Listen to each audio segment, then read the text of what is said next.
Bonsoir. Je vais de nouveau parler des manipulateurs pervers par le biais d'un témoignage que j'ai écouté, qui est sur le site d'un sophrologue parisien. C'est le témoignage de Fleur, qui est très, vraiment bouleversant, compte tenu de ce qu'elle nous apprend. Donc cette personne est restée mariée pendant 41 ans avec un manipulateur et plus 2 ans de fiançailles, donc ça fait 43 ans. Alors, ce qui m'a frappé dans cette vidéo, que j'ai vue qu'une seule fois pour l'instant, il faudra que je la revoie sans doute pour mieux l'appréhender, c'est déjà, comment dire, qu'elle n'explique pas finalement ce qui lui est arrivé concrètement. Alors, peut-être que la durée de la vidéo n'était pas suffisante, peut-être qu'il fallait être assez bref, mais on apprend que Fleur a été donc harcelée pendant 43 ans finalement, mais on ne nous donne pas les détails. Alors, moi j'ai fait l'hypothèse suivante. C'est qu'en fait, si on explicite ce qui s'est passé avec un manipulateur pervers, tout ce qu'on va raconter paraîtra anodin. Comment expliquer ça? Ça, je l'ai déjà expliqué, je pense, dans d'autres vidéos. D'autres l'ont expliqué dans des livres, dans des vidéos, dans tout ce qu'on peut imaginer. Tous les faits qu'on peut raconter paraissent banals. Ah, tu t'es disputé avec lui, vous vous êtes fâché, oh bah ça arrive à tous les couples. Avec les amis, ça arrive toujours. Ah, il t'a dit ça, oh, ça peut être interprété de cette manière.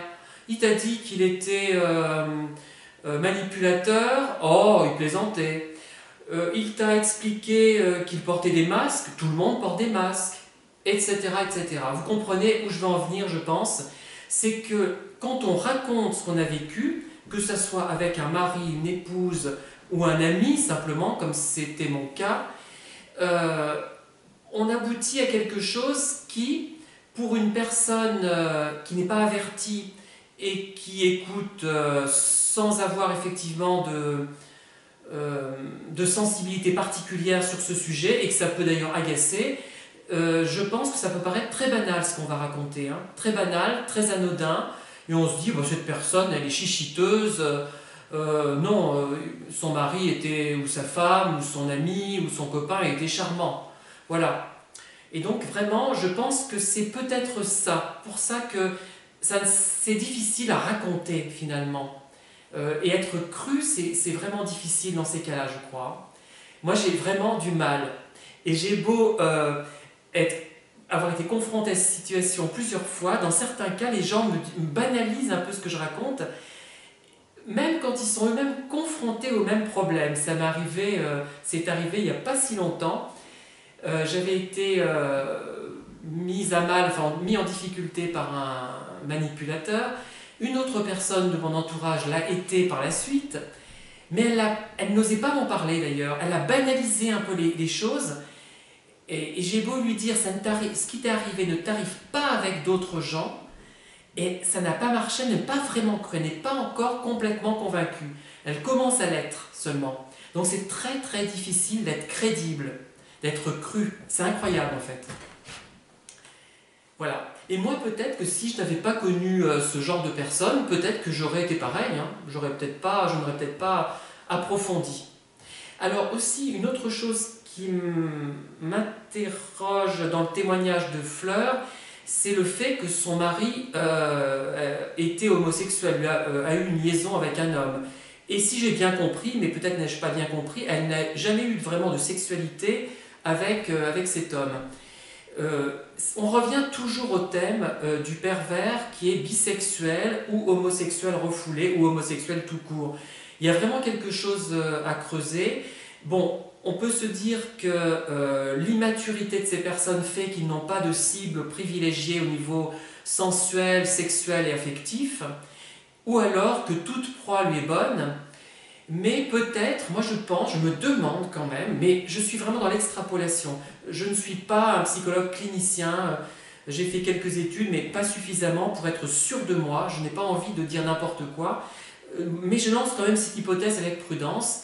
Moi, je me demande si le fait d'être homo et de refouler son homosexualité n'engendre pas la perversion ou ne l'accroît pas. Il y a quelque chose, certainement, je reviens toujours là-dessus, mais je me pose vraiment des questions. Et ça met en évidence les effets dévastateurs de l'homophobie, en fait, qui crée vraiment des situations très difficiles et catastrophiques même. Voilà. Et j'aurais, pour finir sur cette vidéo, enfin finir provisoirement parce que j'y reviendrai, je vais la réécouter attentivement. Je l'ai écoutée une fois attentivement, mais je n'ai pas tout gardé en mémoire. Je reviens sur une question, je me pose une question. Est-ce que, donc je m'adresse à Fleur, est-ce que ce couple, le couple qu'elle formait avec cet homme, paraissait de l'extérieur un couple finalement bien réussi, voire un couple idéal? Puisque souvent, d'ailleurs j'ai eu un exemple il n'y a pas très longtemps, décidément il se passe des choses, hein, pas très longtemps, quelqu'un m'a dit « Ah ben j'ai vu un tel avec son épouse, ah ben ça a l'air de bien se passer, son épouse a l'air assez... elle est intelligente, elle a beaucoup d'intérêt au niveau culturel, et lui a l'air tout effacé en comparaison. » Mais moi, ça ne m'étonne pas. Hein. Évidemment, c'est une personne intéressante. Sinon, elle ne serait pas avec un pervers. Forcément qu'elle est riche. Mais lui, il passe plus pour quelqu'un d'inintéressant, fade, bof, on a envie de dire. Pour beaucoup de gens, hein, c'est le retour que j'en ai de cette personne. Alors que moi, au contraire, j'ai vu quelqu'un d'intéressant, bon, faussement ou en réalité, je ne sais pas, c'est difficile, au bout d'un moment, on ne sait plus avec les pervers. Hein. Et j'ai vu, parce qu'avec moi, effectivement, comme j'étais sans doute une proie potentielle, il s'est illuminé un petit peu. Ça me fait penser d'ailleurs à une remarque de Marilyn Monroe, je pensais à ça. Quand elle passait dans une rue où elle était elle-même une simple Norma Jean, on va dire, personne ne l'a remarqué. Et elle disait à la personne qui était avec elle, maintenant je vais faire Marilyn Monroe. Elle jouait Marilyn Monroe et là, tout le monde l'a remarqué. Je ne sais plus d'où vient cette anecdote, mais je pense qu'elle est véridique, mais elle donne un peu l'idée. C'est-à-dire que le pervers, il s'illumine réellement, il s'illumine quand il voit quelqu'un qui va pouvoir le remplir en quelque sorte. Je n'utilise pas le terme proie parce que quelqu'un m'a fait remarquer à juste titre que pour le pervers, la personne n'est peut-être pas une proie, c'est nous qui traduisons peut-être ça. Vous voyez les remarques, c'est très intéressant vos remarques. Moi, je suis tout à fait enthousiaste, même quand je ne suis pas d'accord dans un premier temps, ça me fait réfléchir, c'est ça qui est important. Et voilà. Et effectivement, les pervers avec moi, avec d'autres hein, évidemment, qui étaient encore plus juteux, ils se sont illuminés, ce qui fait que je les ai vus sous un angle très très favorable et qui m'a donné envie de continuer, de commencer plutôt. Voilà, donc je me demande, je répète la question, si Fleur avait donné l'impression que son couple était vraiment un couple idéal. Voilà, donc c'est tout ce que j'avais à vous indiquer par rapport à cette vidéo pour le moment. Je vais la regarder à nouveau et je vais voir si je peux en tirer d'autres thèmes.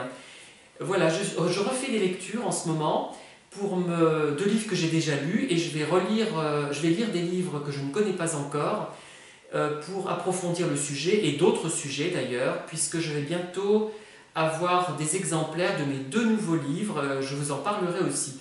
J'espère que ça vous intéressera également. Je vous remercie et je vous dis à très bientôt. Au revoir.